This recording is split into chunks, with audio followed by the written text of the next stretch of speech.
Okay, so the first problem set is due today. So why don't you guys pass it up to the front row, and I will collect them in a second.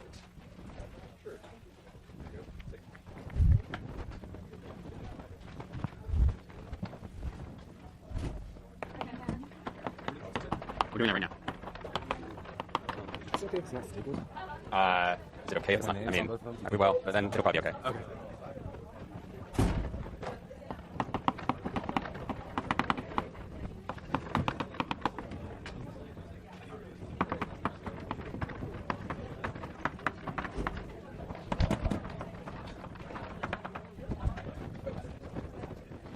Problem sets? Thanks. Well, I'll do a second round too.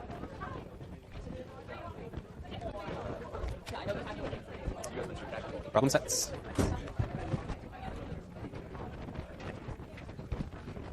Okay, if you haven't turned in your problem set yet, just come up at the end of class and turn it in. Okay, so today we're going to cover probably 3 or 4 topics depending on the amount of time.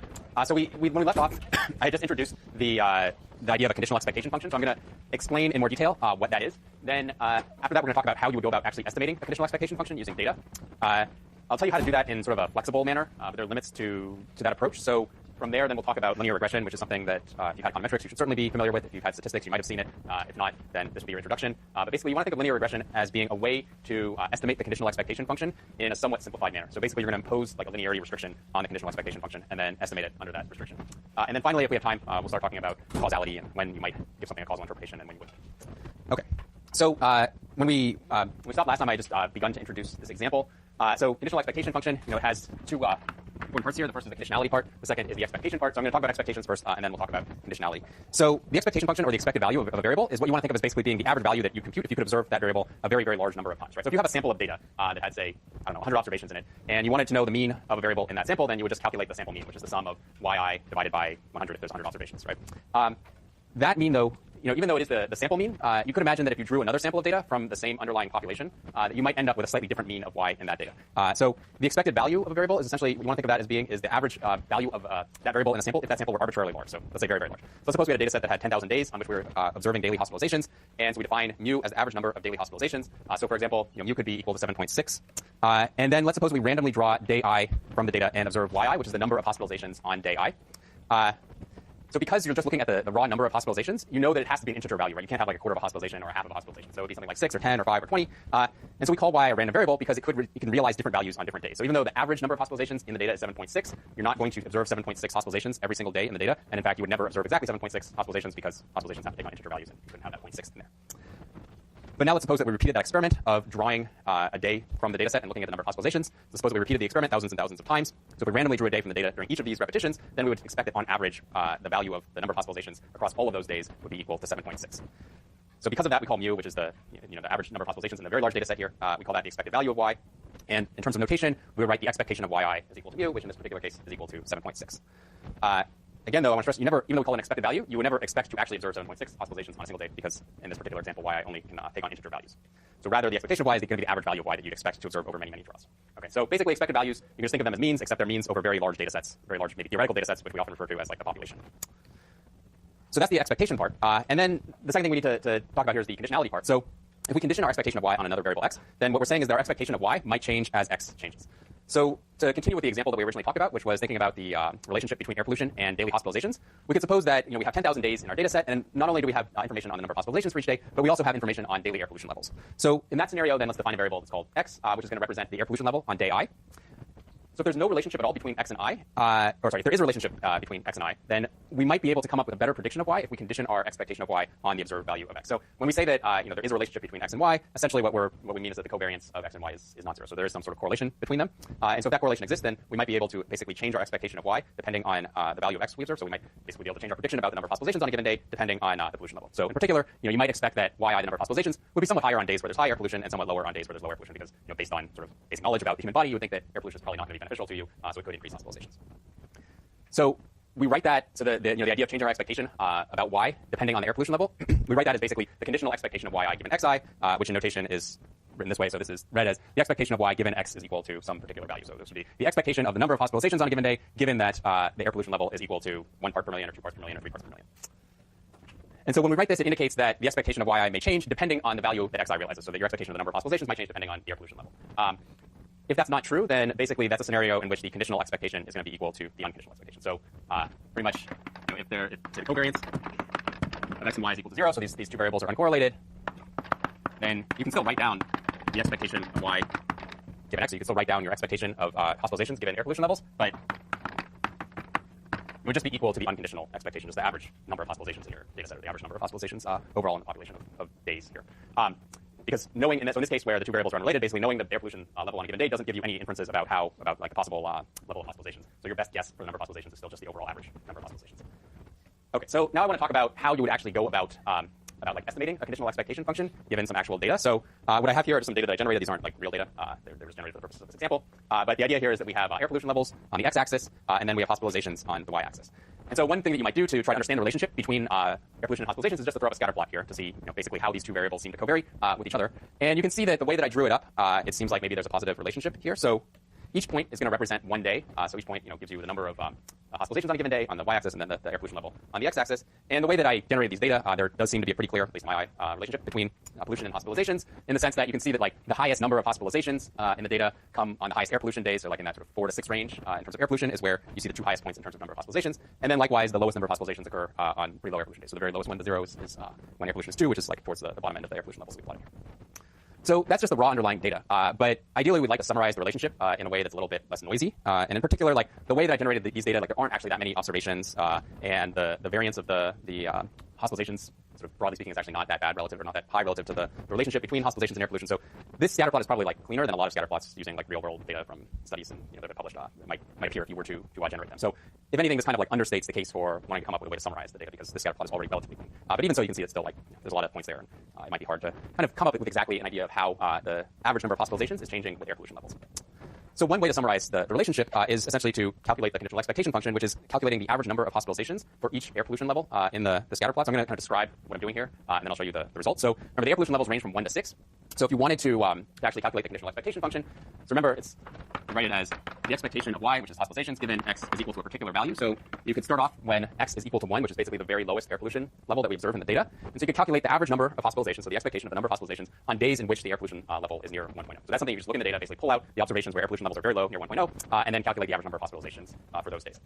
And the idea is that you would then, so we're going to make a figure that just has a line that summarizes how the expectation of hospitalizations changes with air pollution. So you would plot that as like the first point in that figure.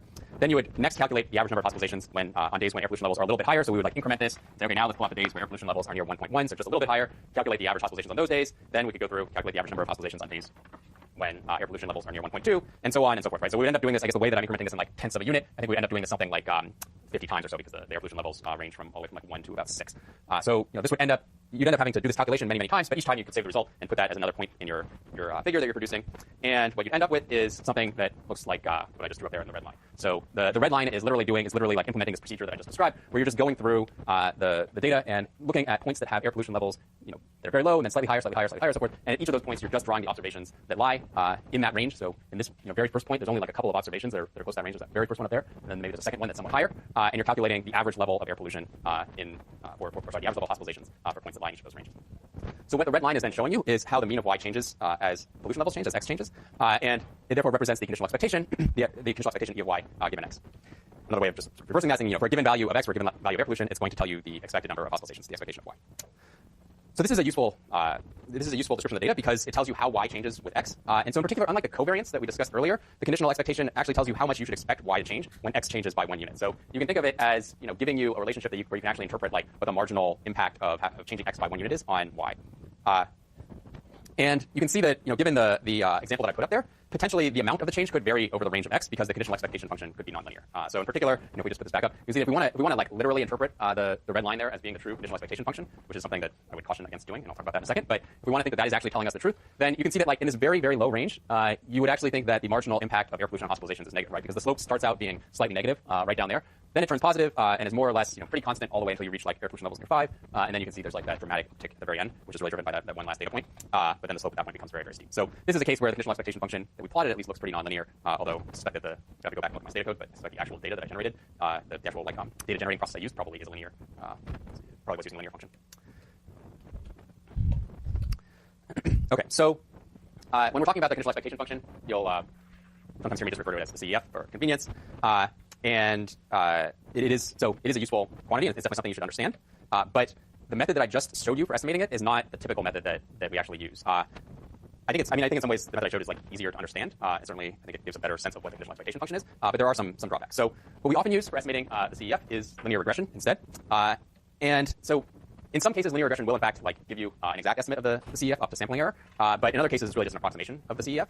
So in theory, we could estimate it as I just did with this red line here. But there are a couple of drawbacks. So first of all, it turns out that the procedure is somewhat complicated. I mean, the way that I described it hopefully didn't sound too complicated. But it turns out that you have to go. So I was doing like 0.1 increments here. In reality, you actually go at like much finer increments than that when you're plotting out that red line.